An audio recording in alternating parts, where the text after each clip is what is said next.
Hello, I hope you're having a fantastic time. Much appreciation for joining me for a comprehensive, informative and bold bulletin, Maisha Prime News, where we bring you the truth with our aim being to inform and also educate you on stories making headlines in Kenya and beyond. On to our top stories. Tonight, I, William Samoei Ruto, in full realization of the high calling, process of the swearing-in event and the inauguration ceremony are elaborately set out under both the Constitution and the... Tuesday, September 13th, declared a public holiday to pave way for the swearing-in of President-elect William Ruto as Kenya's fifth head of state. Also tonight, I myself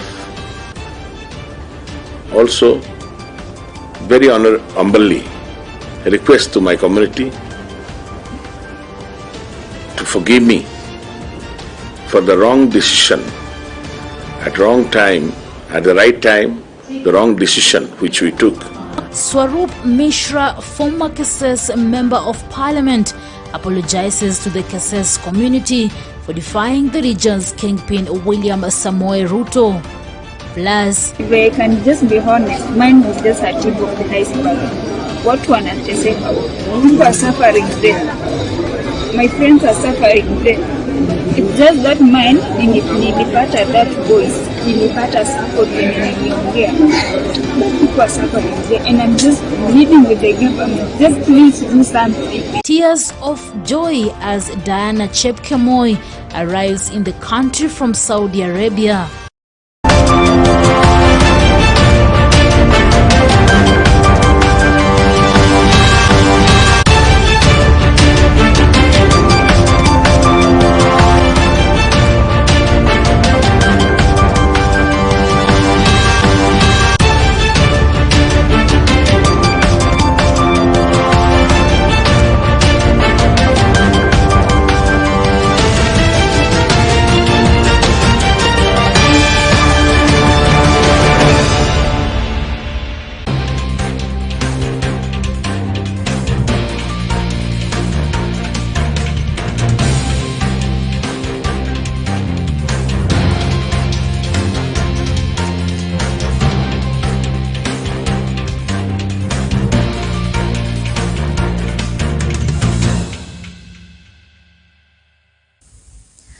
Welcome, my name is Rida Chebet Karing. Tuesday, September 13th has been declared a public holiday to pave way for the swearing-in of President-elect William Ruto as Kenya's fifth head of state.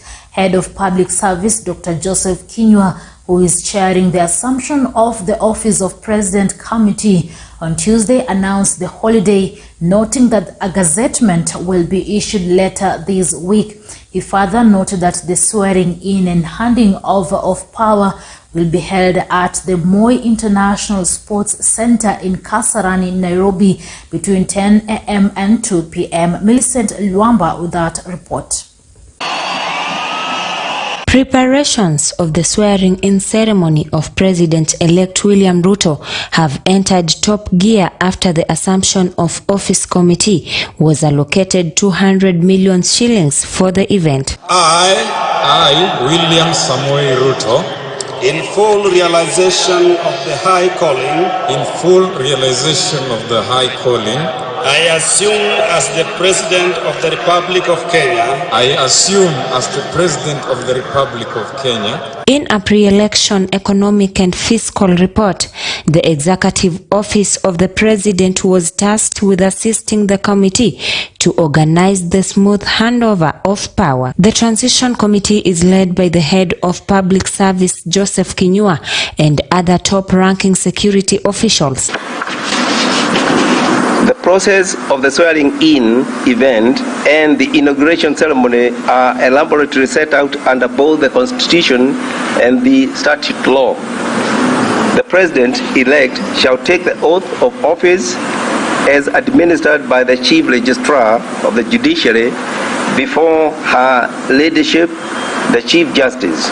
As per the law, this must take place any time between the hours 10 a.m. and 2 p.m. Thereafter, the President-elect will also be sworn in. The Office of the President will be coordinating the transitional activities relating to the assumption of office of the new president after the 2022 general election. The allocation of 200 million shillings under the Executive Office of the President is provided for the National Treasury for assumption of the office activities. Will be held in fidelity with Article 141 of the Constitution, being the first Tuesday following yesterday's decision by the Supreme Court upholding the declaration of the EIBC. That date is Tuesday, 13th September 2022, and the ceremonies shall be held at Moi International Stadium, Kasarani. Kenyan mentioned the primary role of the presidency as organization and coordination of government business. While the report did not show how the 200 million shillings will be spent, the money is expected to help in organizing the venue, running the program, and entertaining visiting heads of state and other dignitaries. Do swear that I will be faithful and bear true allegiance to the Republic of Kenya. So help me God. The committee will also organize for the necessary facilities and personnel for the president-elect, facilitate communication between the outgoing president and president-elect, as well as prepare the program of the swearing-in ceremony. It is expected that various leaders across the world, in particular those from East Africa, will grace the ceremony. For that reason, the eyes of Africa and indeed the rest of the world will be on Kenya on that day. In that regard, all Kenyans are invited to be part of this historic event. To all Kenyans, as the leadership of our government transitions into the fifth administration, we are called upon to join hands and continue with the sacred work of building our nation, Kenya, a nation worthy of the sacrifices of our forefathers during the struggle for independence. Ruto is also set to hold a session at his new resident home, State House, where he will host the visiting heads of state. And after his inauguration speech, there then shall be other speeches made by other dignitaries who will have been selected, probably the heads of state who will have been present. And then thereafter, people will live in a certain order. Again, that order is going to be dictated. It will usually be the incoming head of state, the outgoing head of state, and then all the other presidents that are departing with them. And then there shall be a luncheon to celebrate the inauguration at State House, which will be hosted by the First Lady, Mama Rachel Ruto. The Transition Committee already announced September 13th as a national holiday and is due to be gazetted by Interior Cabinet Secretary Fred Matiang'i. The date of the swearing in will be a public holiday of general observance throughout the territory of the Republic of Kenya. The formal gazette notices will be issued later in the week. Millicent Luamba, Maisha Prime News, Maisha Television. Thank you, Millicent Luamba, for that incisive report there. And President Uhuru Kenyatta will pocket a lifetime salary of 1.2 million per month when he retires from office after the August 9th general election. The salary is part of the retirement benefits former presidents are entitled to and is always included in the national budget. Exiting heads of state are paid 80% of their pensionable income, which is usually 60% of their gross salaries. In addition, Uhuru will receive one-time gratuity of 34.6 million, which is paid to him at the end of his tenure as the president. Bushebi Jr. reports. all imported maize grain and raw material. President Uhuru Kenyatta will pocket a lifetime salary of 1.2 million shillings per month when he retires from office after the August 9th general election ended.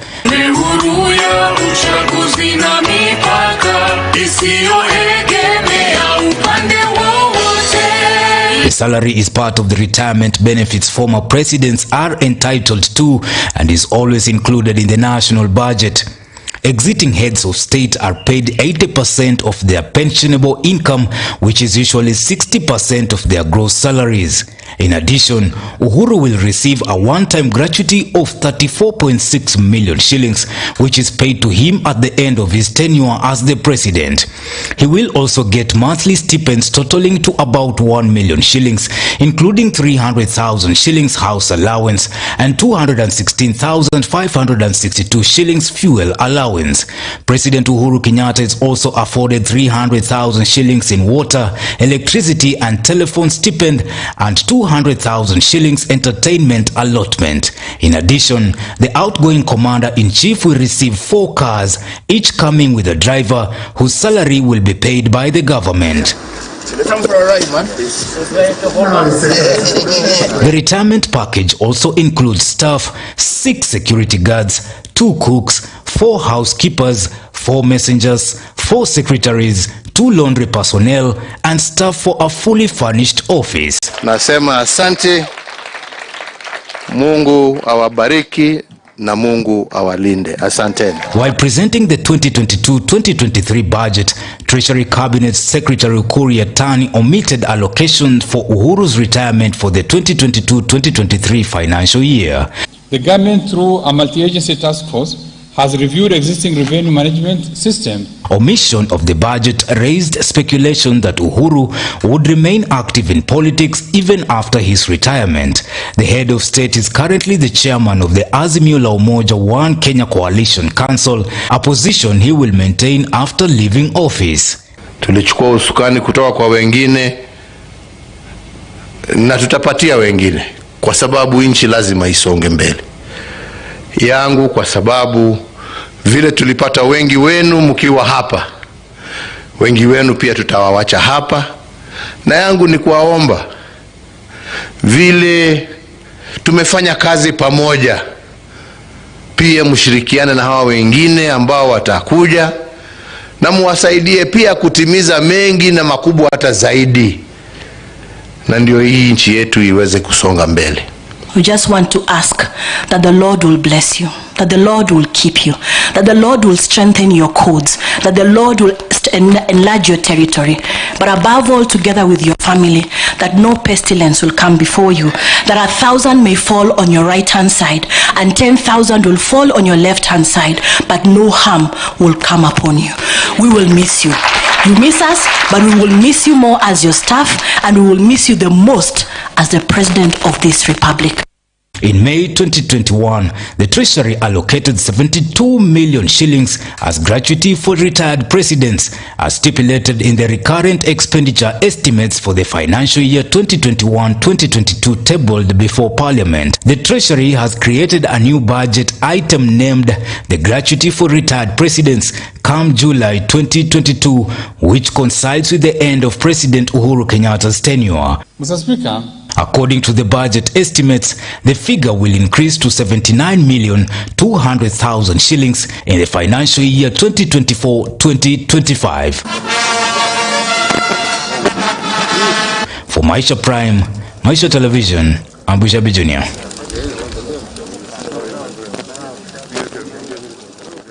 Thank you, Bushebi Jr. The Supreme Court has thrown out a petition that sought to block swearing in of President-elect William Ruto and his Deputy-elect Rigathi Gachagua.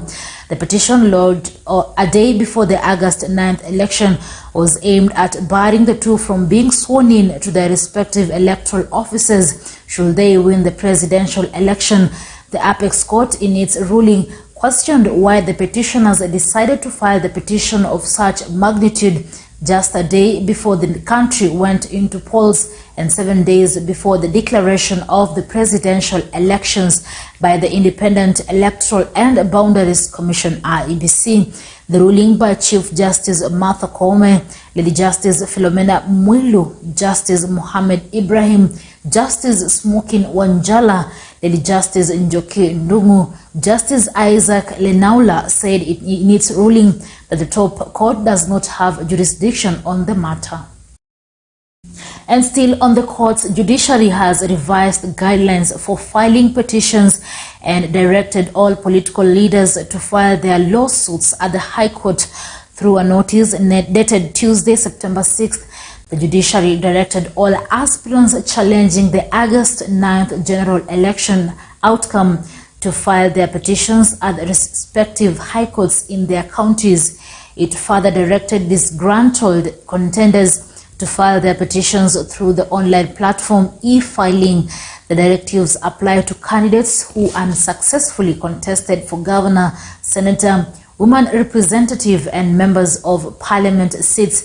Contenders who had expressed dissatisfaction with just concluded electioneering process include former Nairobi Governor Evans Kidero, who lost to Gladys Wanga in the Homa Bay gubernatorial race.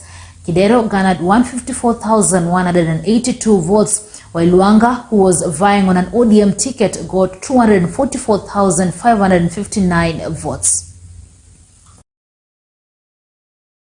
Outgoing Kasese Member of Parliament Swarup Maisha has regretted going against the grain in the UDA party-dominated Rift Valley region in the August 9th general election. Maisha, who ran on an independent ticket, was among the veteran politicians swept away by the UDA wave in the stronghold of President-elect William Ruto. Despite his philanthropic and development activities in Uasin Gishu County, Maisha lost his seat to Julius Ruto, the immediate former Uasin Gishu County Finance CEC. Politician's downfalls has been attributed to his fallout with Ruto and his alliance with the president-elect's rival Raila Odinga of the Azimio la Umoja One Kenya coalition. I myself also very humbly request to my community to forgive me for the wrong decision at wrong time. At the right time, the wrong decision which I took for that. At the end of the day, sometimes the decision, because of no wisdom or wrong decision can happen. But it is good that we realize and reconcile, and also we correct ourselves. And in the future, it never happens, and we correct ourselves. I and myself and my family want to convey our heartiest congratulations and also the warm greetings and also the success, all the success in the name of God to our president, new president, Excellency Dr. William Kipchirchir Samoei Ruto.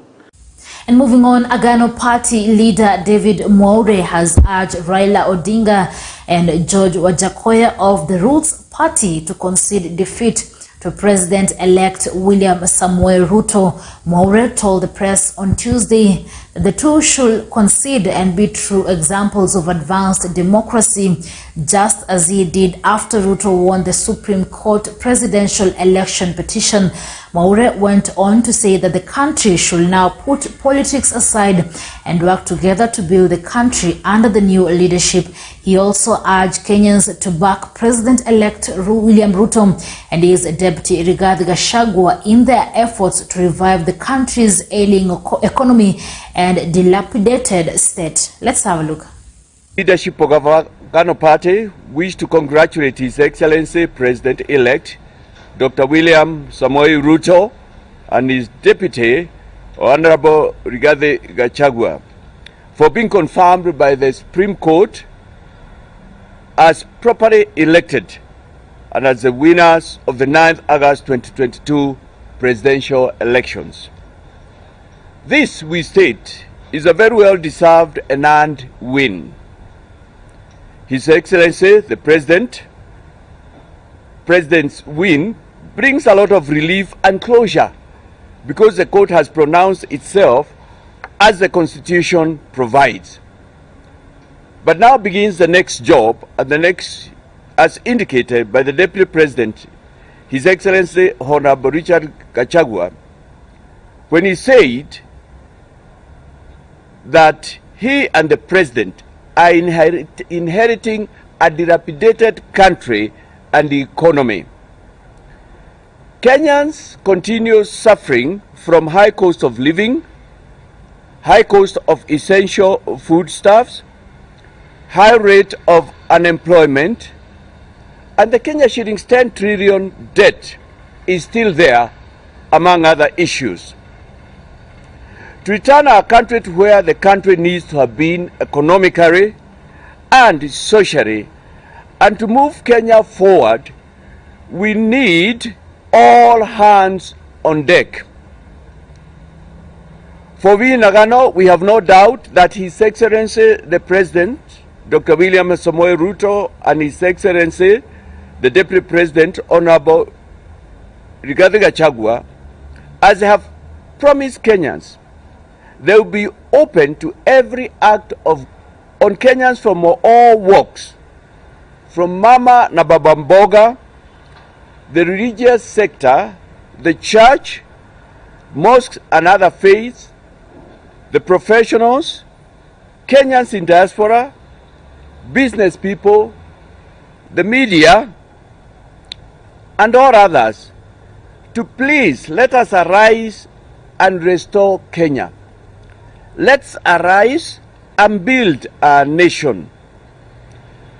Kenyans, let's refuse to be involved in corrupt deals or shortcuts. Let's pay our taxes so that the government can have funds to operate with. Let's keep our elected representatives in parliament and county assemblies accountable.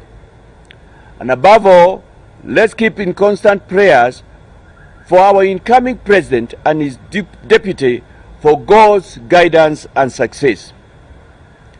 We in Nagano, that there is hope for Kenya. We can make it economically, and we will make it. We are a rich, resourced country. All we need is to unite behind our new leadership, because unity is strength.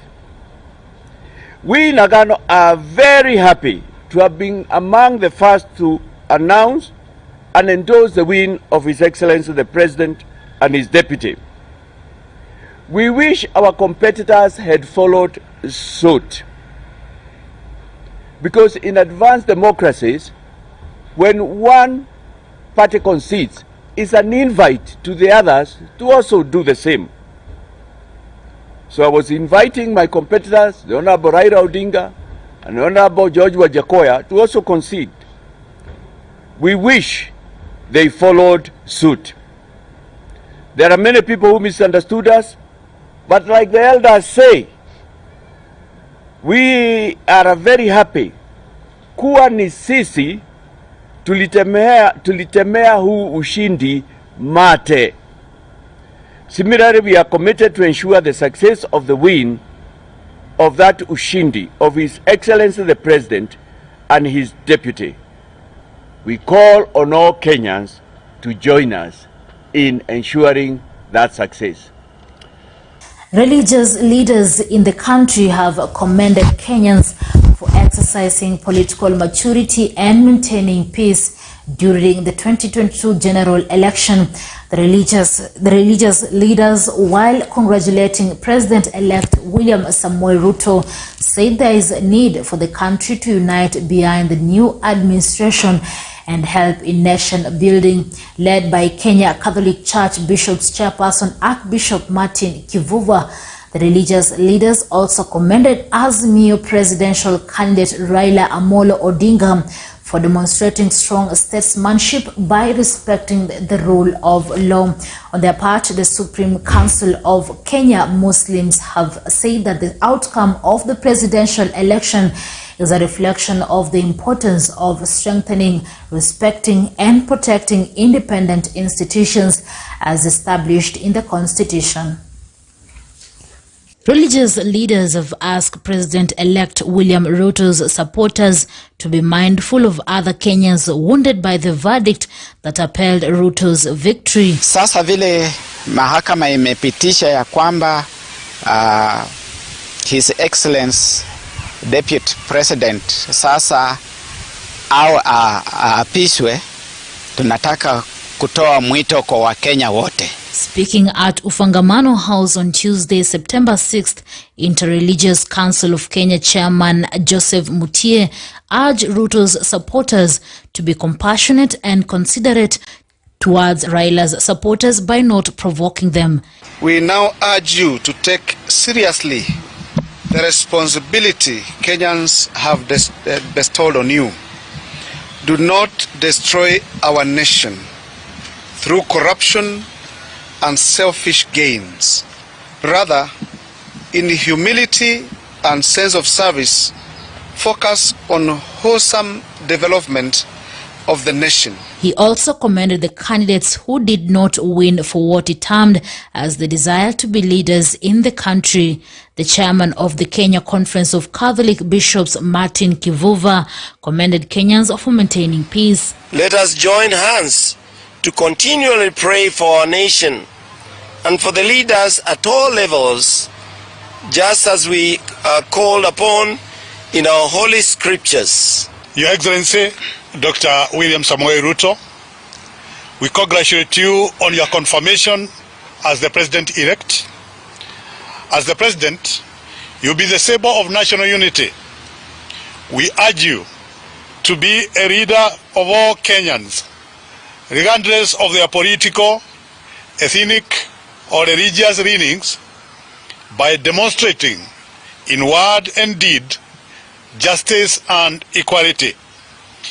We are praying for you that God will enable you to inspire confidence, dignity, and grace for all Kenyans. He also urged newly elected leaders to take full responsibility for stewarding the country to greater heights. Those who will be our leaders for the next 5 years, let us now focus on energies, on holding them to account so that they deliver justice and faithful implementation of the Constitution and the laws of Kenya, as well as policies and strategies and plans. On the same breath, members of clergy have called on President-elect William Ruto to strive to unite the country as he assumes office next week. They started on a handshake this project to go on and to achieve the goal, the vision of two leaders who agree to make a development in Nyanza and other parts of Kenya. We want to congratulate our son, Dr. Samoei Ruto, for his presidency of this nation, the 5th one. Our heart and our prayer is God will give you wisdom and strength to manage 50 million Kenyans in the nation. Our prayer is that there should be unity, peace, and stability in Kenya. For us to achieve what we wanted, we must be stable. We must fight corruption. That has been the bone of contention. That has been the elephant in the house. The clergy pleaded with Ruto to forgive all the people who allegedly schemed evil against him and pushed him out of Jubilee's government after the famous March 9th, 2018 handshake between President Uhuru Kenyatta and former Prime Minister Raila Odinga. Ya kwamba tushikilie amani, tukubali yale ambayo mahakama imepitisha, na kila mtu afikirie Kenya kwanza. Viongozi wote waliochaguliwa, hata wawe kwa mirengo gani, ushikane pamoja, jenge Kenya, wote tufaidike, na tusiwe na mtu yoyote ambaye analia kuachwa nje. Kila mtu awe ndani na afurahie Kenya. Na sisi kama kanisa tunaomba na tunataka amani kwa kila mmoja. For Maisha Prime, Maisha Television, I'm Rida Kering Chebet. And now let's shift focus to matters education. Education Cabinet Secretary Professor George Magoha has reiterated that he does not intend to continue serving as a cabinet minister. Magoha refuted claims that his sustained tours in schools to implement the construction of CBC classrooms to retain his position as the cabinet minister. He has, however, said that he is ready to work with the incoming administration should the President-elect William Ruto find him fit to continue holding that docket. Let's have a look.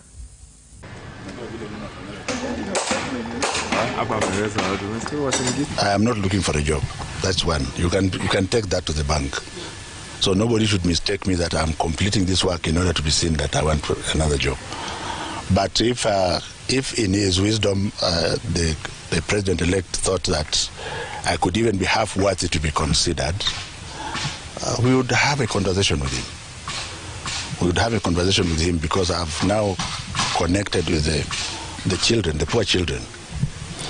And if we are thinking in the same direction and he gives me the support that I require, which would mean that I do things the way he wants and not any other person, then you may be, if it is God's will, I will say yes. CBC is not a money guzzler.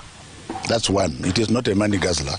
You just must make sure that you get value for money. And it is not going to be easy for government officers to get value for money because they have a culture of doing things in a particular manner. Well, Professor George Magoha there speaking. All right, let's take a short commercial break. More news after the break. Stay tuned.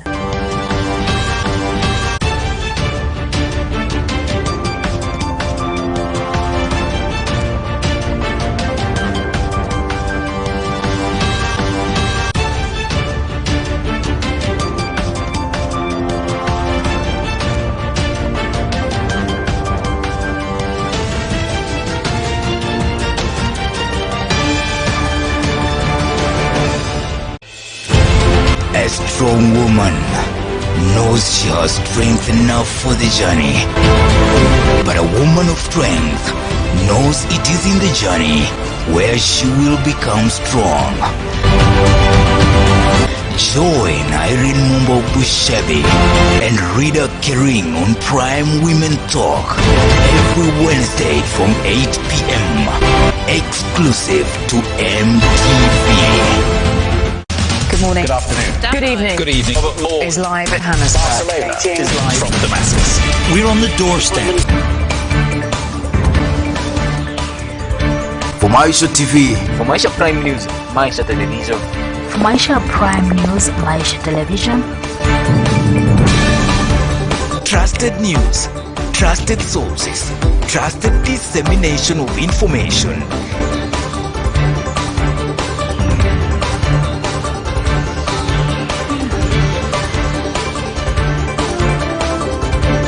Protect by all available means our territory. Parliament must be careful. Maisha Prime News, Monday to Friday at 8 p.m.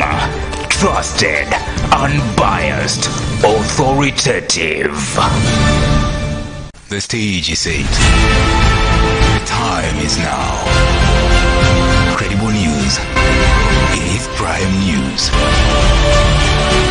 Only on Maisha TV. Prepare for the beast.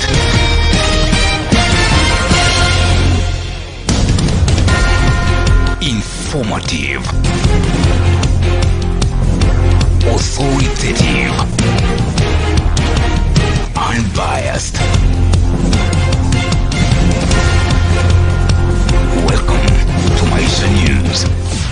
Engineering jobs can now also be found widely in the computer engineering, software engineering, nanotechnology, mechatronics, and many more. Engineering tips in association with Kongoni Technical and Vocational College, technology and innovation to meet societal needs.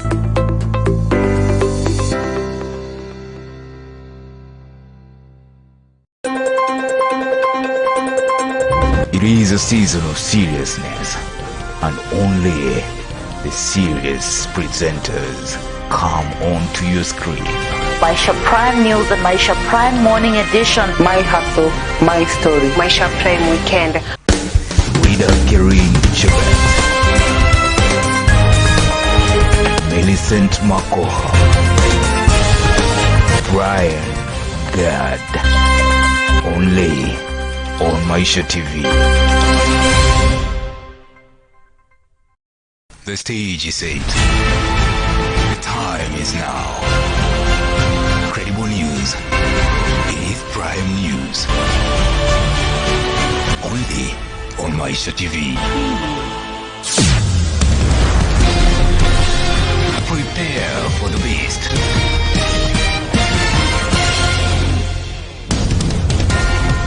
Informative, authoritative, unbiased.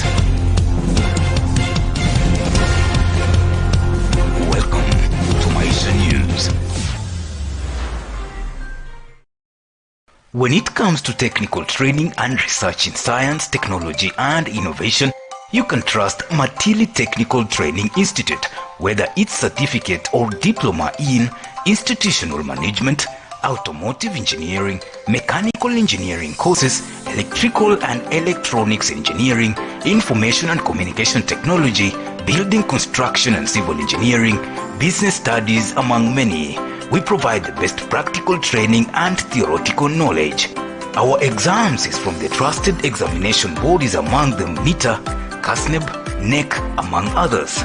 The government provides 30,000 shillings for capitation, and of 26,000 shillings remaining, needy students can acquire HELB loan. To apply for admission at Matili Technical College, visit our website www.matilitechnical.ac.ke. You can also call us on 0721 664 708 or 0724 402 786. You can also send your application to PO Box 765204 Kimilili, Matili Technical Training Institute, located in Kimilili constituency in Bungoma. Matili Technical Training Institute, a center of excellence in mechanical engineering.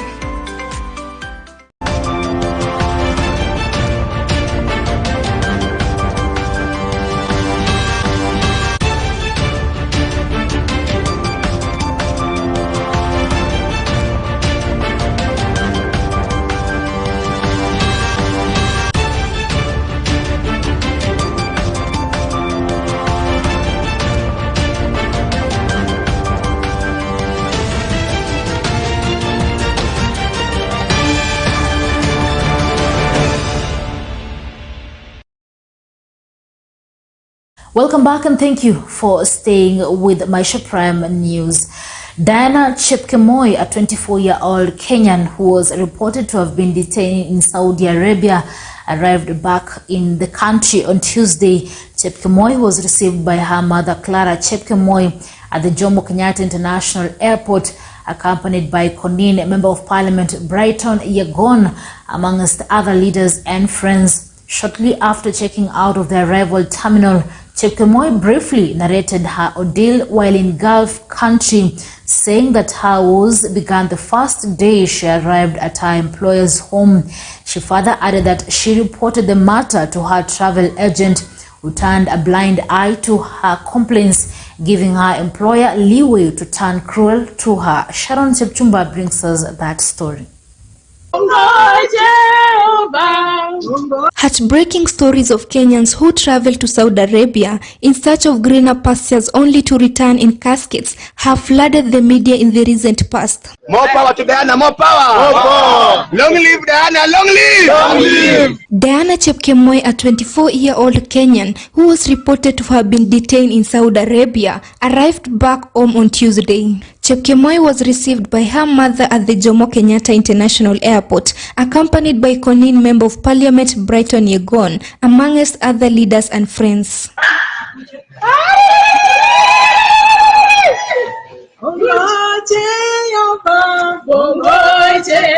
Shortly after checking out of the arrival terminal, Chepkemoi briefly narrated her story while in the Gulf country, saying how woes began the first day she arrived at the employer's home. She reported the matter to her travel agent, who turned a blind eye to her complaints, giving her employer leeway to turn cruel to her. So the problem started where the first time I arrived in Saudi Arabia, I had an issue with her. I reported the issue to my agent. Instead of my agent chipping in and helping me, they just, your issue and it swept to under the rug. So from there, there's nothing I can do. She can do anything for me. Any small mistake you do now, there's nothing you can do. Nilikununua na utaka hapa mpaka umaliza contract, and if I also want, I can jail you the way I want. I can do anything against you. They know they have power against you. The 24-year-old said that there are a number of other cases involving Kenyans who are being mistreated, most which are worse than what she went through, saying that it was the only by luck that she managed to be rescued. If I can just be honest, mine was just a tip of the iceberg. What one has to say? People are suffering there. My friends are suffering there.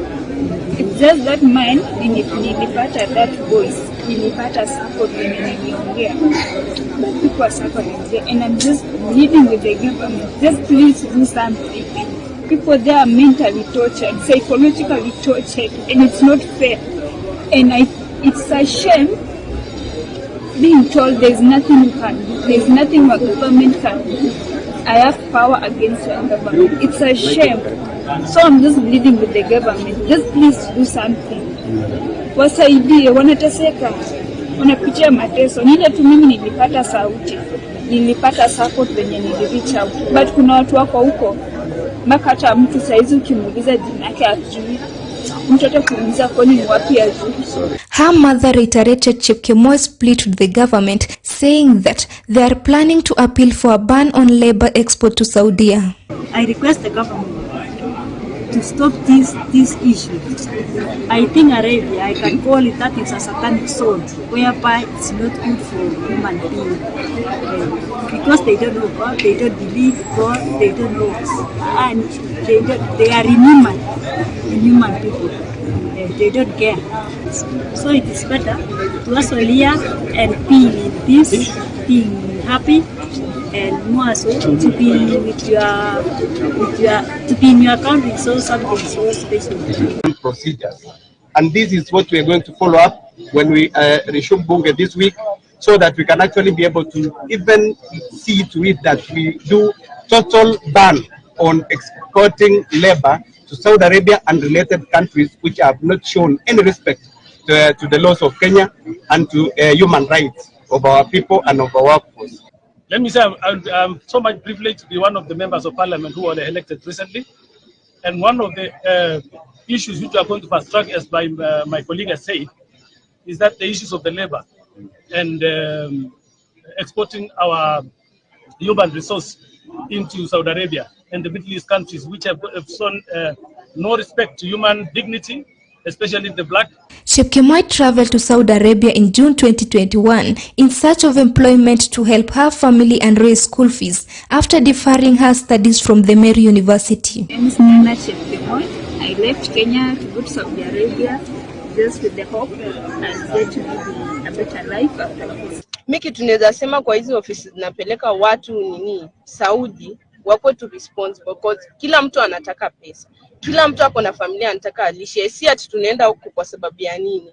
Na most of the employers in Saudi they are bad. Sisema ni wazuri. Most of them are bad, but kuna wachache tu ndo wazuri. Na kuna watu wameangukia bosses wazuri, kuna wengine wabaya. So miki tunaweza sema tu mtu ukishapeleka watoto watu huko Saudi, at least be responsible of them. Usiache mtoto kama sasa mimi nimerudi with nothing.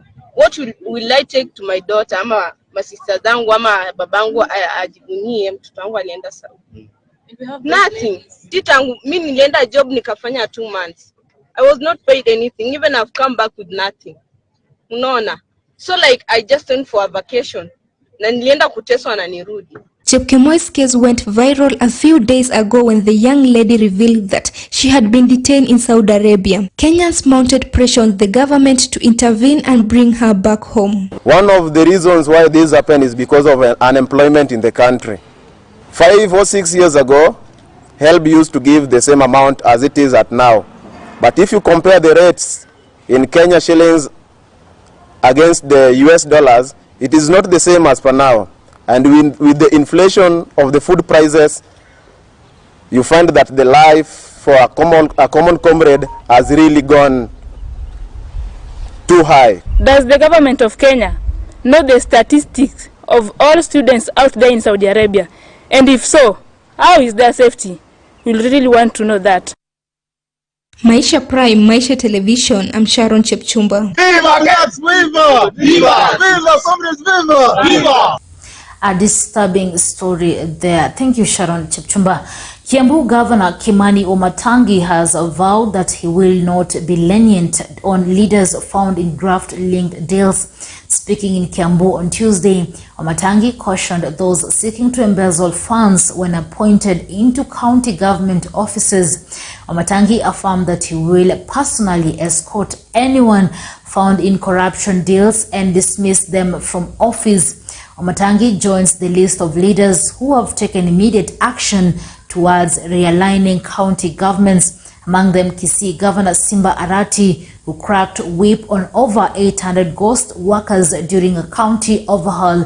In Machakos, Governor Wavinya Ndeti discovered a number of county government vehicles lacking number plates. Ambaye umefikiria ya kwamba kuna shortcut ya kujitajirisha ukiingia kwenye serikali ya county, ya kwamba ukipata kazi kwa planning ama kwa revenue ama kwa rates ama wapi kule kwa sub county ama wewe ni ward admin na tumepata shortcut ya kupata pesa, basi wewe tafuta hiyo pesa. Lakini ukitafuta mchana na usiku ujifiche sana, kwa vile Wamatangi akikupata mimi nitakuzindikisha mpaka nyumbani. I promise you. I will escort you home myself personally, and I will not even tweak an eye, neither will I blink wakati tunafanya hiyo, because we must restore this county. We are stopping and putting on suspension any foreign travel out of this country or even within that is not necessary until we are ready and okay. Hatuwezi kukubali watu watumie vitu gani za serikali kufanya kazi zao. Zingine hata hazina logbook na ziko hapa. Hayo ni yale mambo sasa tunaenda kustreamline katika Machakos County. Tingatinga ziko za kukata barabara, ukiangalia mingi hazifanyi kazi.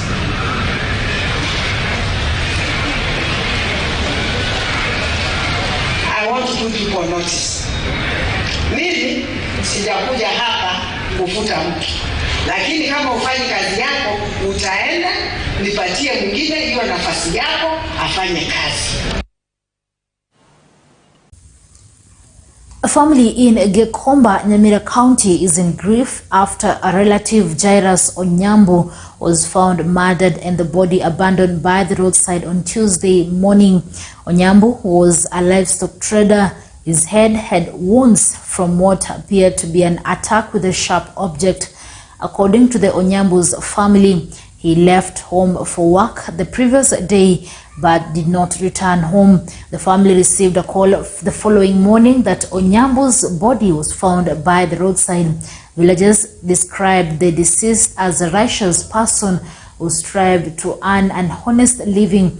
Security officers from Nyamira Police Station took the body to Nyamira County Referral Hospital as investigations were launched to determine the cause of his death.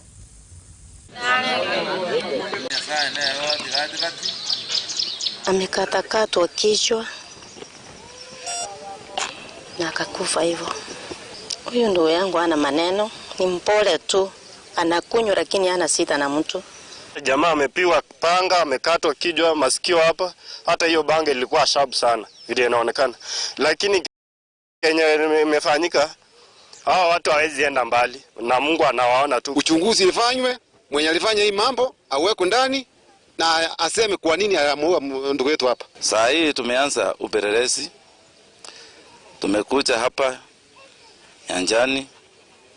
Nimetuma assistant chief na security personnel wameenda kwake kukutana na jamii kuuliza ni sababu gani ilifanya huyu amepatikana amekatakatwa kwa barabara. Wajue walitoka huko saa ngapi na jana alikuwa wapi na alitoka nyumbani vipi. Ningeambia raia kwamba wasichukue hatua kwa mikononi yao kukatakata mtu hivi. Sheria iko, tufuate sheria. Kama kuna mtu ako na shida, kama kuna mipango mbaya, kukata mtu kwa kuchukua sheria mikononi mwao sio vizuri. Well, let's hope justice will be served. And now, crossing borders, Liz Truss was on Monday announced as the UK's next Prime Minister after winning an internal leadership contest of the ruling Conservative Party. The Foreign Secretary beat her rival, former Finance Minister Rishi Sunak, by 81,326 votes to 60,399 votes. Let's have a look. Liz Truss was on Monday announced as the UK's next Prime Minister after winning an internal leadership contest of the ruling Conservative Party. As the leader of the Conservative and Unionist Party. The Foreign Secretary beat her rival, former Finance Minister Rishi Sunak, by 81,326 votes to 60,399 votes after a summer-long internal contest sparked by Boris Johnson's resignation in July. I campaigned as a Conservative and I will govern as a Conservative. Truss becomes the UK's third female Prime Minister following Theresa May and Margaret Thatcher. Well, this is it, folks. Thank you, everybody, for coming out so early this morning. In only a couple of hours, I will be in Balmoral to see Her Majesty the Queen. And the torch will finally be passed to a new Conservative leader. The baton will be handed over in what has unexpectedly turned out to be a relay race. They changed the rules halfway through, but never mind that now. And through that lacquered black door, a new Prime Minister will shortly go to meet a fantastic group of public servants. The people who got Brexit done. The people who delivered the fastest vaccine rollout in Europe, and never forget, 70% of the entire population got a dose within 6 months, faster than any comparable country. That is government for you. That's this Conservative government. The 47-year-old has consistently led 42-year-old Sunak in polling among the estimated 200,000 Tory members eligible to vote. The leadership contest began in July after Johnson announced his departure following a slew of scandals and resignations from his government. We Liberal Democrats believe in opportunity for all. We believe in fairness and common sense. Postal and online voting closed on Friday after 8 weeks of campaigning that Truss described as the longest job interview in history. I know that we will deliver, we will deliver, and we will deliver. Addressing the press, Truss said that as a Prime Minister, she will do everything in her power to make sure everyone, no matter where they are from, has the opportunity to go as far as their talent and hard work takes them. However, she faces a tough task in winning over general public opinion. The UK is gripped by its worst cost of living crisis in generations, with inflation soaring into double digits and energy prices shooting up on the back of Russia's war in Ukraine. I'll tell you why. This is a tough time for the economy. This is a tough time for families up and down the country. We can and we will get through it, and we will come out stronger the other side. But I say to my fellow Conservatives, it's time for politics to be over, folks. It's time for us all to get behind Liz Truss and her team and her programme and deliver for the people of this country. Because that is what the people of this country want, that's what they need, and that's what they deserve. Truss has campaigned on a promise to slash taxes and prioritize economic growth, with Britain tipped to enter recession later this year. My friends, we need to show that we will deliver over the next 2 years. I will deliver a bold plan to cut taxes and grow our economy. I will deliver on the energy crisis, dealing with people's energy bills, but also dealing with the long-term issues we have on energy supply. For Maisha Prime International News, Maisha Television, I'm Rida Kering Chebet. And still in UK, he was the mayor who basked in the glory of hosting the 2012 London Olympics and the man who led the Conservatives to a thumping election victory on the back of his promise to get Brexit done. But Boris Johnson's time as Prime Minister was marred by his handling of the coronavirus pandemic and a steady stream of ethics allegations from alcohol-fueled government parties that broke lockdown rules to how he handled a sexual misconduct scandal involving a senior party lawmaker. Here is a timeline of events relating to Johnson's political career by Brian Gad. The life of a prime minister is full of twists, turns and turbulence, but it is always toughest at the end. After all, most political careers end in failure.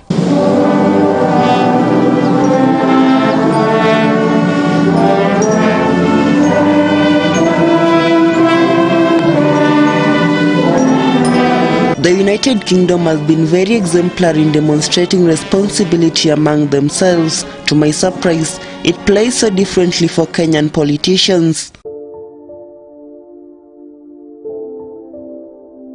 Na mimi nataka niwaambie, itakuwa ni jambo ya uoga na aibu kubwa kama mimi nitatoroka kwa sababu ya changamoto ama matatizo yaliyoko, na ilihali mimi nimechaguliwa ili nitatue matatizo ya wananchi. It is clearly now the will of the Parliamentary Conservative Party that there should be a new leader of that party and therefore a new Prime Minister. Boris Johnson stepped down as the UK Prime Minister, unable to overcome a string of scandals around unlawful parties during the pandemic and broader questions about his integrity. In less than 3 years, he has gone from this to this. Apologies to everybody for the misjudgments that I've made, that we may have made. Johnson enjoyed a steady rise from journalist to London mayor to Prime Minister, despite gaffes that sometimes led to accusations of racism, sexism and spreading misinformation. I'm sorry for the offence that I've caused, but I will continue to speak as directly as I can. Johnson was once considered to be the golden boy of the Conservative Party. So, how did he climb so high, and why did this partnership fall apart? To answer that question, we need to understand what sort of politician Boris Johnson is, which means going right back to the start.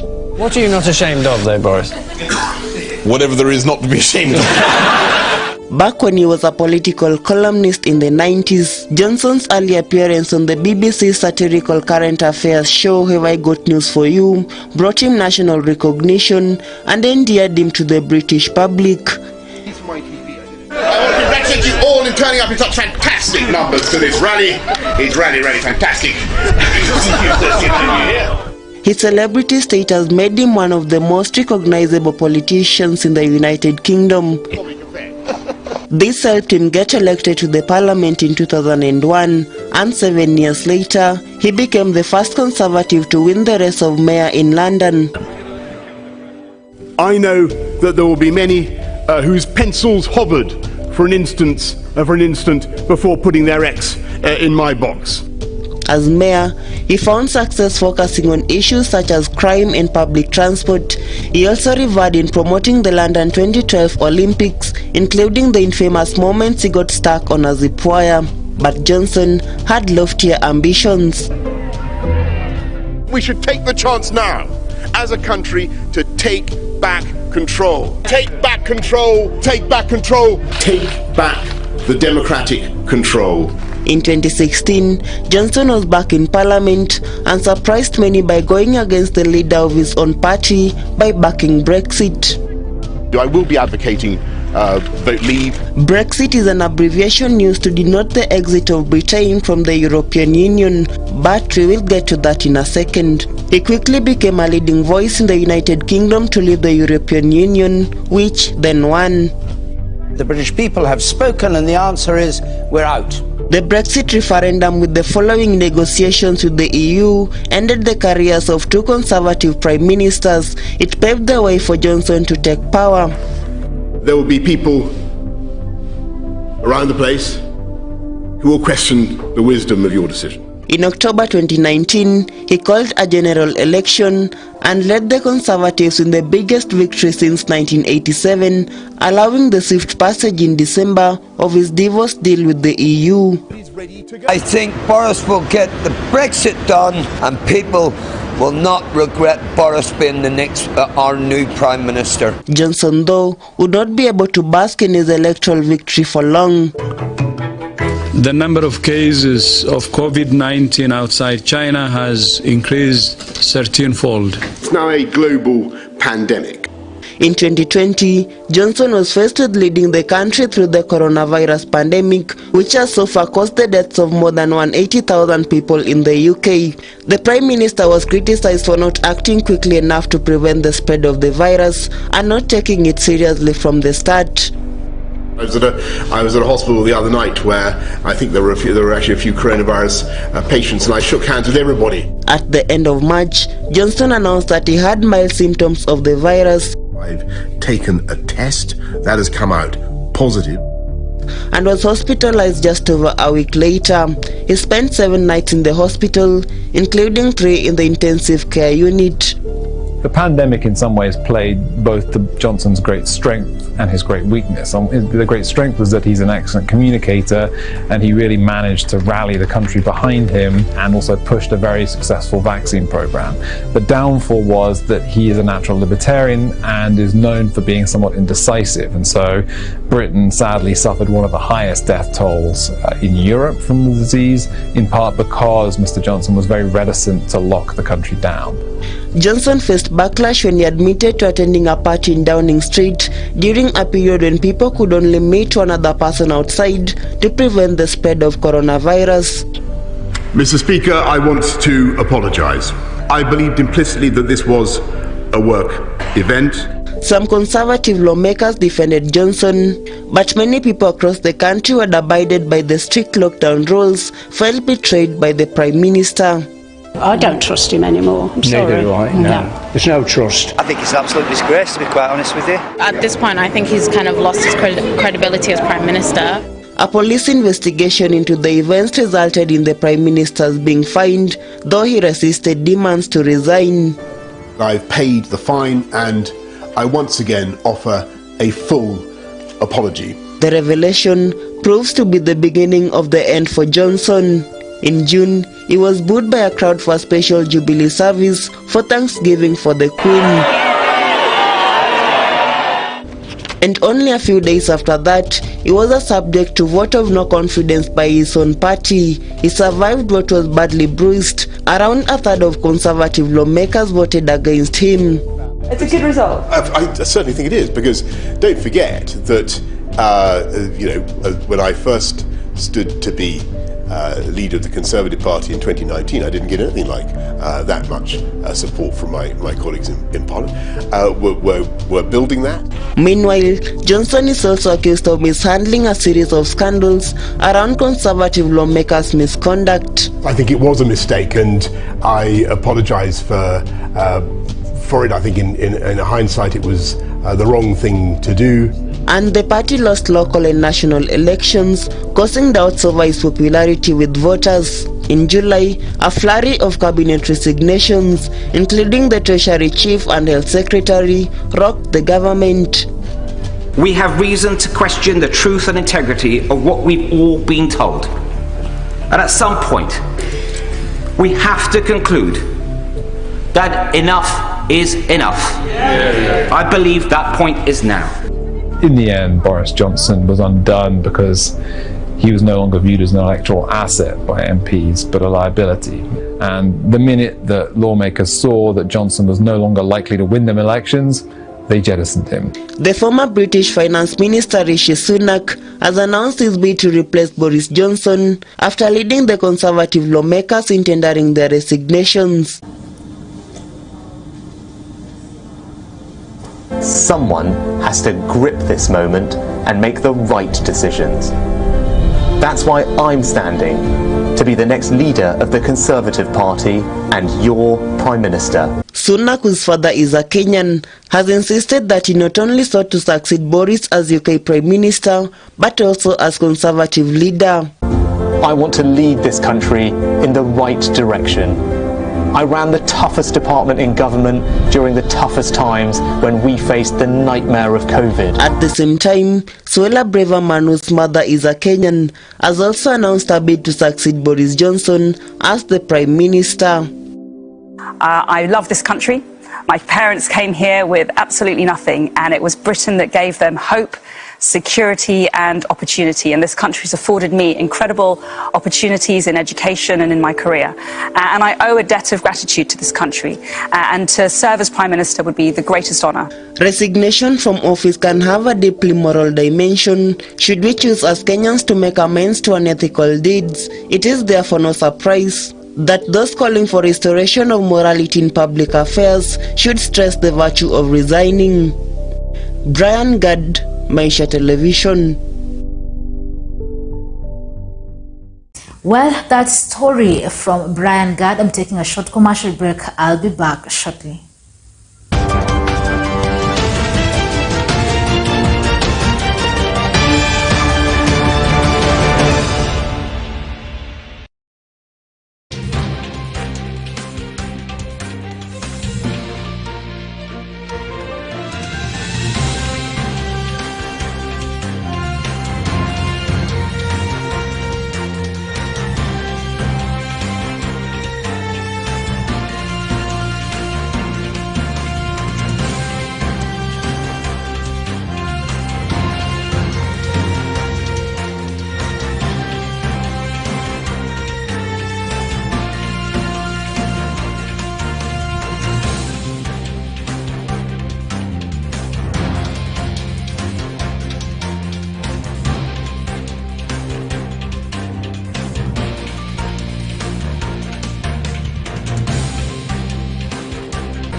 Are you looking for a reputable technical institution to enhance your technical skills?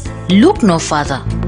Kongoni Technical and Vocational College is an approved technical training institute by TVETA, a college committed to providing you with quality programs and services that will enhance and enrich your technical hands-on skills to meet societal needs. It is a top-rated technical and vocational college in provision of training, innovation, and action research in Kenya and beyond. We provide quality technical vocational training and research in collaboration with stakeholders to produce highly skilled and innovative human resource. We offer certificate in general agriculture, diploma in entrepreneurial agriculture, diploma in general agriculture, artisan in storekeeping, certificate in computerized secretarial, certificate in supply chain management, certified in information studies, certified public accountant, diploma in accounting, diploma in supply chain management, certificate in ICT, diploma in ICT, certificate in welding and fabrication, diploma in welding and fabrication, certificate in hairdressing and beauty, diploma in fashion design and clothing, certificate in fashion design and clothing, among many. Kongoni Technical and Vocational College is located in Likuyani Sub-County of Kakamega County, next to Likuyani Sub-County headquarters along Kitale Eldoret Road.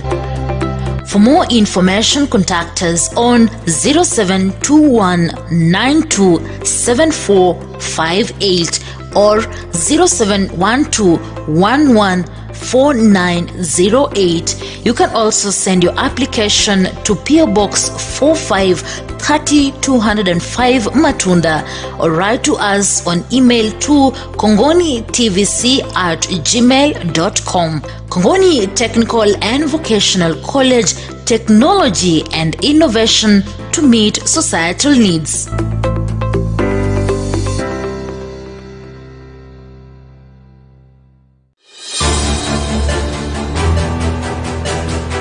Engage with us on Facebook and YouTube, Maisha Television Kenya, Instagram and Twitter at Maisha TVKE.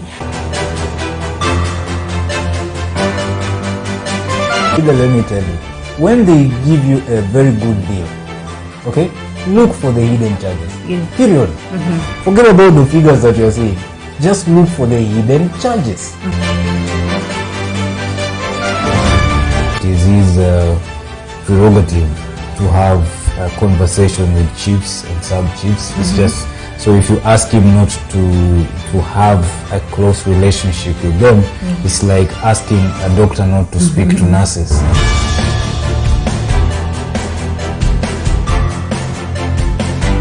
The big question is, are women experiencing gender inequality?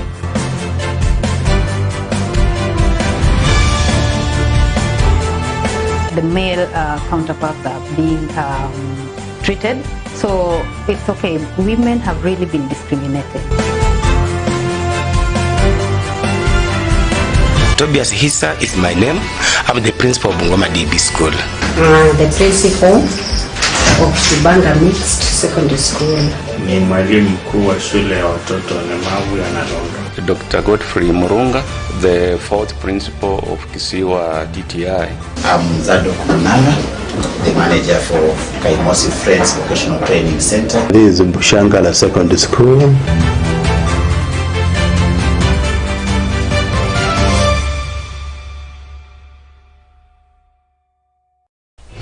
Maisha TV, the Kenyan channel pushing information to Kenyan viewers through digital television platforms. Maisha Prime News, Maisha Television. News. Thank you for choosing Maisha Television for this broadcast. Information. The classes were in a poor condition. Cultural programming. Coming to you through all major broadcasting platforms. Special in-depth coverage from around Kenya. Exclusive reporting from all across Kenya and the continent. Maisha TV presents high-class programming, engaging talk shows from our studios and outside broadcasting on a wide range of issues with trending perspectives. I'm really asking our guys who are behind the camera to look for that clip and then play that clip. Telling Kenyan stories you won't hear elsewhere. The most wicked sight in my life is to see his tongue hanging almost up to here. Tangu corona ianze mwezi wa 3, tumekuwa na changamoto mingi. Watching stimulating debates on a hot seat. I guess. Wait, I don't know. Wait. Let me tell you. Wait. The latest happenings from around you on Maisha Prime. The Prime Talk shows connects us with realities of life. Hivi sasa, looking at your everyday life. Wazazi wameweza kuwapa uhuru watoto wao na ndiposa and local business, finance and investment. Some levels of smuggling of sugar. Maisha TV digital platform engages users everywhere through multimedia approach technology.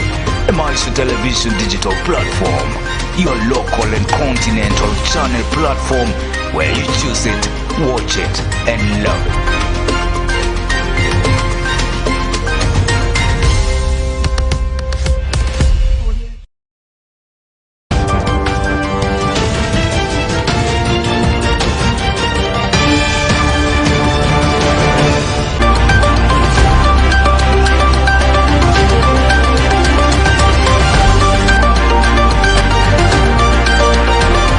Alright, welcome back. You're watching Maisha Prime News, and now let's shift focus to our education segment. Kenya as a country has invested enormously in education. The government has put measures to ensure that every child in the country is entitled to education. This is no different to Sugoi Girls Secondary School, headed by Mrs. Milka Misoi, who now spearheads an academic evolution in Tarbo sub-county in Uasin Gishu County.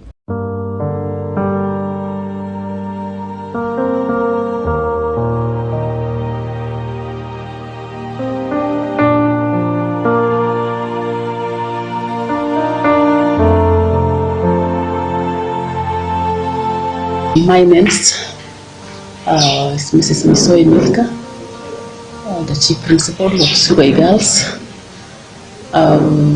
Just want to thank God because of the opportunity that I got to be in this school. Call it 1 year old in this school. I came here last year, 2021. Having worked in Kakamega, in Chikoti Girls, and I was transferred to this school last year. Sugai Girls is an extra county school, and I want to really appreciate the members of this place. When I came in last year, they were able to receive me well, and I want to say that so far so good. In this school we have quite a number of teachers. We have 24 TSC teachers, and beside that we also have 8 teachers who are on bio interns. That gives a total of 32. We also have workers in this school. We have 21 in total. Though the current maybe requirement as per the policy document is that we're supposed to have 19, but currently we have 21. Sugai Girls also has a number of students. As we speak right now, we have 660 students. That translates into a 4-stream school. That is where we are currently. When I came in last year, I think we already had 558 students. So slightly we've had some increase in enrollment, and we thank God for that. The school principal says that the growth in academics is hinged on discipline, performing staff, and supportive community, as well as county and national governments. In that short period, I want to really appreciate and thank quite a number of members who came in to support me. Of course, having worked in last year, I want to appreciate those who are able to assist me. I want to start with the area MP, Madam May, or Honorable May, because of reception. That when I came in here, quickly he came handy and he was able to look at us and say, okay, Sugai Girls, you deserve more than what we have. And she went ahead and gave us a new bus. So as Sugai, we have a new bus that we launched last year, courtesy of our area MP, Honorable May. She's done a lot for the school. She's part of those who are able to support us in coming up with our dining hall, and I want to appreciate the work that she does for this school. We are still looking forward to working with her now that she retained her seat. We want to thank God that she'll be able to continue with the projects. I also want to appreciate the board of management for this school, because they are very supportive. Under the leadership of Mr. Simatwa, we are doing great, and with this leadership I want to believe this school will move to greater heights.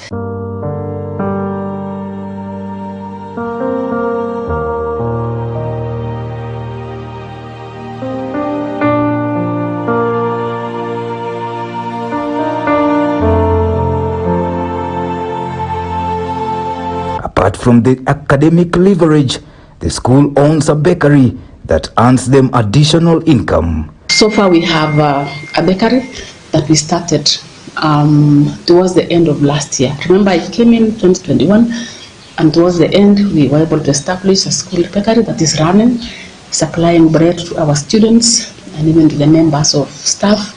And I want to believe it is a plus to Sugai Girls, because we are able to supply, and the parents, I want to believe, as soon as we are through with the project properly, it will be able to help our students.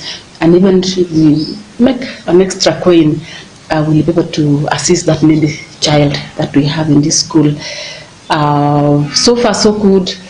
We have enough classrooms.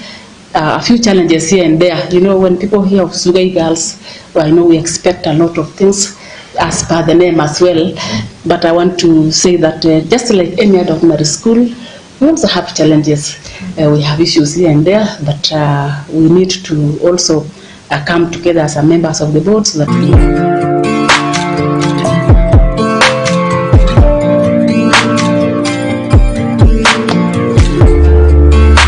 when I came in, I ensured that the school had sufficient water, both for use by the students and even in where we are right now, we have enough water that can serve us in all the facilities that we have.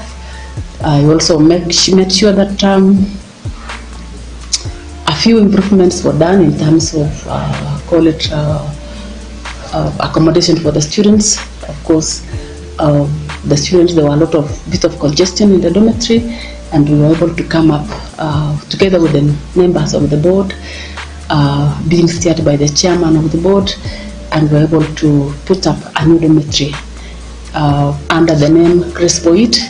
And Grace Boyd is a very important person in this school because he's the person who initiated this girls' school, and she comes from the wider Paul Boyd's family.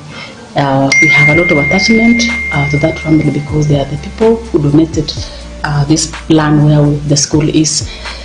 So we came up with a dormitory, which is now currently under use. Quickly, we also came up with a few classrooms. We already have one classroom going on to enable us to be able to accommodate the students well. So we are putting up under the MI funding from the ministry, which is right now ready. We were also, call it, I don't know whether it is luck, but the government also, through the Ministry of Education, were able to allocate this school 3 CPC classrooms. With the help of the passionate teaching staff, the school is striving to give an excellent academic performance in the coming KCSE exams. Our projection for the next mean as a school, we are set and ready to achieve a mean of 6.5. That's what we have set for ourselves, and we are working towards that. We have programs that we put in place in this school that I want to believe it will enable us to achieve that mean that we have set as teachers of this school, as members of the board, as PA of this school. We have agreed, and I want to really promise that through the help of God, we shall be able to achieve our mean that we have set for these current candidates of 2022. It is Sugai Girls is in a very conducive environment. It is situated in a place where learning can take place very well. If you look around, you realize that it is quite far away from the urban center. It is actually in the rural area where the students have all the opportunities. You know, it is a very conducive environment, and I want to trust that together as a team with the teachers and the board of management, we shall steer this school and take it to greater heights. For Maisha Prime, Maisha Television, Education Segment, I'm Bishop Jr. And now let's have a look at our special business feature, My Hustle, My Life, My Story.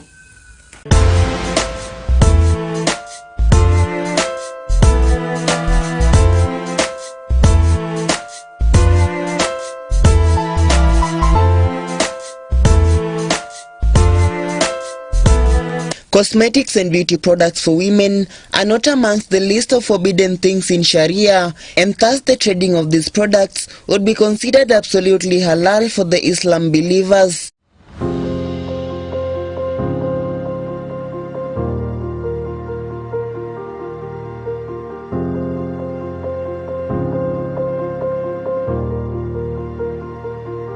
With beauty brands waking up to the potential spending power of the Muslim shilling, cosmetics and fashion campaigns are increasingly catering to this group.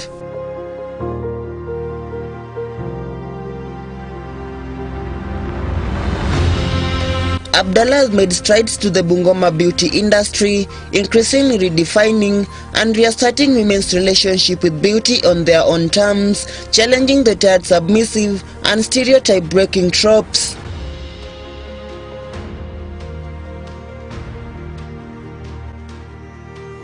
Ama kwa hakika kwa majina mimi naitwa Abdallah Ghazal Ahmed Mohamed, na biashara ambayo kwamba nafanya ni kama vile nyinyi wenyewe mnavyoona. Nauza vitu vya urembo vya kina mama. Kile ukiangalia kuna dera, skati, vitenge, mafuta nazi, marashi na vingine mbalimbali, vitu ambavyo kwamba kina mama wanatumia katika kujipodoa na kujiweka mambo inakuwa sawa.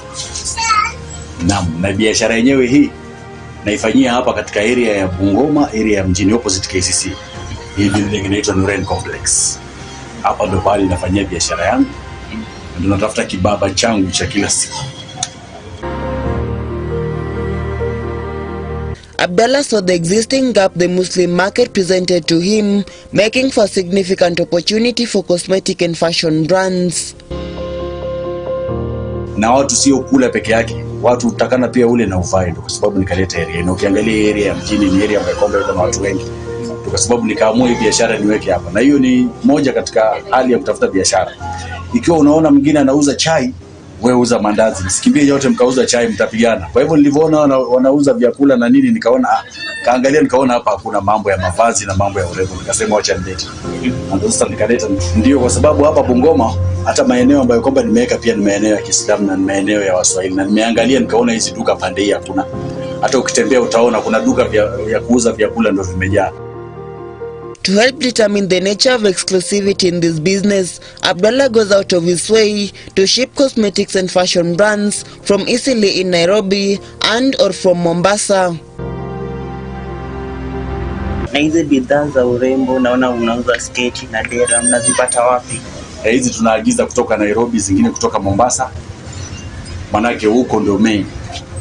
Tunaenda tunachukua hizi vitu huko Eastleigh na Mombasa, pia tunaingia katika masoko na tunaweza kuzisafirisha tunaleta mpaka hapa, kwa sababu na lazima watu wapate kila siku vitu tofauti ndio ili uweze pia kuuza sana. So lazima uwe na order kutoka sehemu mbalimbali ndani ya Kenya yetu. Kwa hivyo hiyo ndio shughuli ambayo kama tunafanya. Naam. With the venture dating down to 2013, Abdallah began with only 2 items and would later adjust the store to his business needs by creating different environments for these products, especially those that are ever on demand. Ama hakika hii biashara nimeanza 2013. Nilianza na vitu vidogo tu, lakini kwa sasa ukiangalia kwa sababu ya kutia bidii na kujituma, unaona biashara imeendelea mpaka sasa nauza nguo. Lakini nilikuwa nauza mafuta nazi tu hiyo 2013. Nilianza na mafuta nazi na marashi kidogo hii, pole mpaka sasa ukiangalia unaona shelf imejaa. We all talk about and love money. No one can deny that money opens doors of opportunities. However, earning substantial profits depend on the self-worth you have accorded oneself and how much you believe in the potentiality of the business. Biashara inalipa, lakini sasa biashara yenyewe, ukitaka biashara ilipe, lazima ujikubali na uamini na upende kazi yako. Kwa sababu ile kazi ambayo kwamba unafanya na inakutolea sabuni kidogo, ni lazima uipende. Ukifanya kazi kwa kuipenda na kujiamini, utapata matunda inakuwa ndani yake. Kwa hivyo mimi napenda kazi yangu kwa sababu najituma. Na lazima pia ufungue akili, utaleta gani nini, order gani nini ambayo kwamba watu wanataka. Lazima pia ushughulike kwa hiyo. Ukishajua sasa utajisukuma mwenyewe mpaka ufike pale ambapo kwamba unataka. Na hiyo ndio imenipatia muongozo, imenifungua macho mpaka leo nimefika hapa. Na kusema ukweli, kutokea 2013 hadi leo ni muda mrefu sana kwenye biashara. Kwa hivyo ni nini nyinyi mmepata kuletea wakazi wa huku Bungoma aswa in terms of employment perhaps? Katika hali kama hiyo unaona, nafikiria Kenya yenyewe unaona ugumu wa maisha namna ilivyokuwa. Lakini tunajaribu katika hiyo kuleta hii, pia utapata kuna watu wanakuja wanachukua ina hapa, wanaenda wanakoroga, wanaanza kuuzia watu katika area. Pia ni moja katika hiyo. Wanakuja wanakomboa mafuta nazi hapa, wanatembeza, na hata hao wenye kushuka wanakuja wanachukua mafuta hapa, na hata mimi hapa na wafanyikazi ambao kwamba ni wawili pia wanasaidia katika hii. Yaani pia wasikose kibaba. Nilianza nikiwa peke yangu, lakini saa hizi na wafanyikazi ambao kwamba ni wawili. wamekuwa hapo, lakini hata sasa hivi leo watu wamepiga order, wamepeleka vitu katika makastoma, lakini karibu wanaingia wako. Kwa hivyo wanapata pia unga yao kutoka hapo. Kuna hizi mambo kama chama, wanachama wanakuja kuchukua sare zao na nini. Kwa hivyo hao wanakuja wanapiga order na tunawapelekea. Kwa hivyo kuna wale ambao kwamba wanachukua ili wauze na kuna wale ambao kwamba wanachukua ili watumie. Despite the economic downturns we have been subjected to, Abdallah braced himself for offering employment opportunities to ladies and even stocking up small retailers. Growing businesses face a range of challenges. As a business grows, different problems and opportunities demand different solutions. All too often, what worked a year ago might not be the best approach today. If you are looking for a venture that doesn't require much capital and has the potential of becoming very lucrative within a short amount of time, then this might be it. Abdallah's capital was a constitute of coconut oil and perfume worth 3,000 shillings only. Biashara hiyo ni kitu ambayo kwamba iko na lazima pia ukubaliane changamoto zenyewe, kwa sababu wewe unaweza ukapiga order mzigo ikatoka, kwa mfano kama vile tunavyopigaga Nairobi, mzigo ikaja, ilipokuja yote labda ni rangi moja, unapata na mtu anatoka huko, wewe unaona ni vitu ambazo kwamba ni mzuri, unatandika pale watu waje wachukue, lakini mtu akifika pale kitu gani ameleta nini na vitu vingine kama hivi. Kwa hivyo changamoto ziko mingi. Sasa zingine umeleta mzigo hivi kutoka huko, imefika town, mara mzigo umekwenda na gari, mara nini. Kwa hivyo inakuwa pia tuna shida mingi, na katika hali ya mzigo pia kufika hapa, unapata mambo pia utapata ni mingi, sababu kuna mambo ya leseni tunakata na nini. Zingine mzigo inaweza ikakataa kwenda, hususan kama wakati watoto wanafungua shule. Concentration ya watu iko katika mambo ya uniform, mambo ya vitabu, mambo ya nini, hapo kazi inakuja inakuwa chini. Lakini unapata municipal pia nao wanakusumbua, lazima tu ukate, lazima ukate, na sasa hiyo mapendi iko chini. Kwa hivyo inatupatia pia changamoto, inakuwa na ugumu fulani. Zingine vitu tufunge kazi kidogo ili tutafute pesa ya kulipa leseni katika mambo kama. Na biashara kama hii ni pesa ngapi angalau mtu atahitaji kuanzisha? Mimi kama nilivyokuambia, sikuanza na vitu mingi. Mimi nilianza na shilingi 3,000 biashara hii. Mpaka leo ukiangalia mali ambayo kwamba iko hapo ilianzisha na shilingi 3,000. Kwa hivyo biashara yoyote si lazima uwe na kiwango kubwa cha pesa. Biashara inategemea na bidii. Unaweza ukawa uko na kiwango kubwa cha pesa na ukakosa bidii, ile pesa yote ukaja ukakula ile pesa ukaangusha na biashara yenyewe. Na unaweza ukaanza na pesa kidogo na ukazalisha ile pesa, na hiyo ndio biashara. Kwa hivyo mimi nilianza na pesa kidogo. Biashara haina kiwango fulani cha pesa ambayo kwamba lazima mtu awe. Ile kidogo ambayo kwamba uko nayo anza nayo. Na hiyo 3,000 ulikuza hadi saizi kazalisha hizi zingine katika kuleta ile mafuta nazi na nini na mambo zingine ndogo ndogo, lakini sasa ile faida ambayo kwamba ilikuwa ikitoa, mimi sili katika ile faida na weka inakuwa kando. Yaani tunafanya ile hesabu kama ile ya mkulima. Kwa mfano wewe uko na mahindi moja na uko na shamba, dondoa ile mahindi, usile dondoa ile mahindi, kausha, anika, ikifika msimu wa kupanda basi panda ile mahindi. Ikishamea ikishakuwa wakati wa mavuno, vuna, weka tena. Usile ulikuwa unakula wapi? Kuta tu uko pale mgomba ulikuwa ukila, weka izalishe. Msimu mwingine sasa tutakuwa na mahindi kadhaa. Sasa utapata hii mahindi umepanda eka mzima, basi utakuja utavuna sasa magunia kadhaa. Sasa pale ndio uanze kuamsha sasa programu yako. Lakini sisi ile kitu wewe inatumaliza, tumeanza biashara leo, tunataka tukule kutoka ndani. Wewe kula tu pale ulikuwa ukila, lakini biashara mpaka saa hizi sasa nimeacha kula pale nyingine, sasa nakula kwa biashara yenyewe. Sasa mambo yanaenda sawa. Competition exists in every successful market. Abdallah says he had to employ the strongest competition strategies to make the most of his business and breed an environment for healthy competition. Ni nzuri kuwa na competitors, kwa sababu duka hili lilipoanza ilikuwa ni pamoja. Sasa hivi tunaduka karibu 100. Lakini utapata bado wateja wanakuja.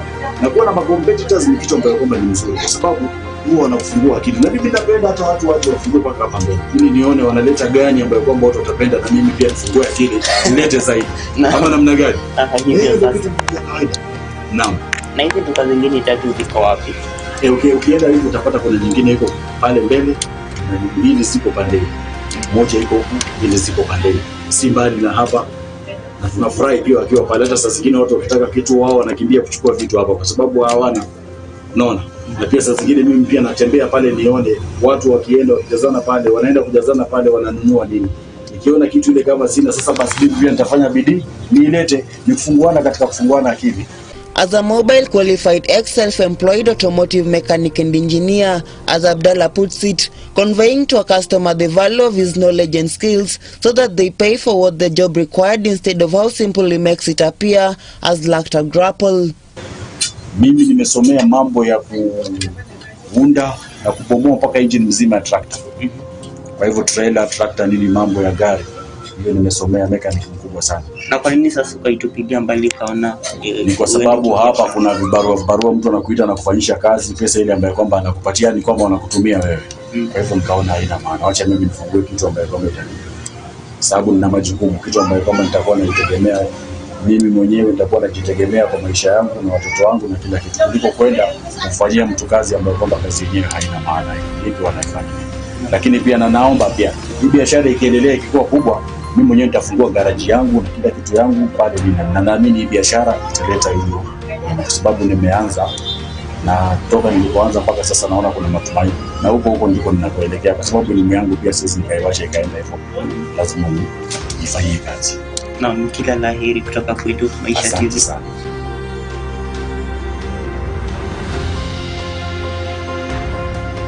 One of the setbacks with the youths of Kenya have to endure is the unemployment deed.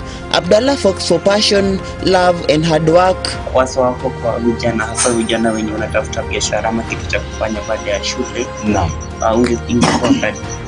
Nini ungependa kuambia?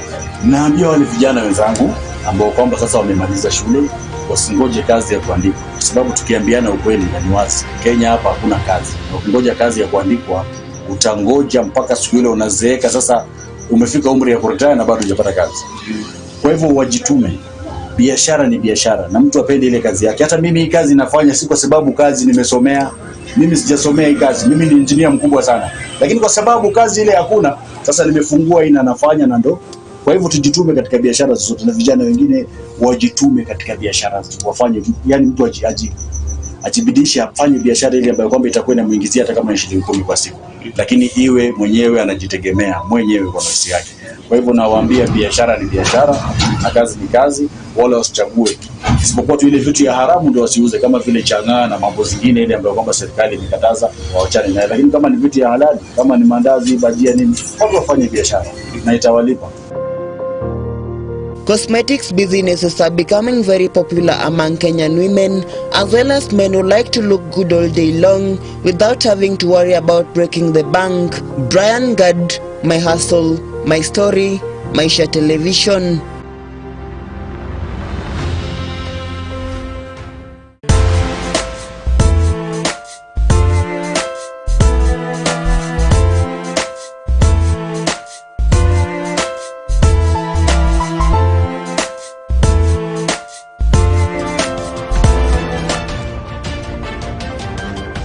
Alright, that's all we had for today. Thank you so much for keeping it here.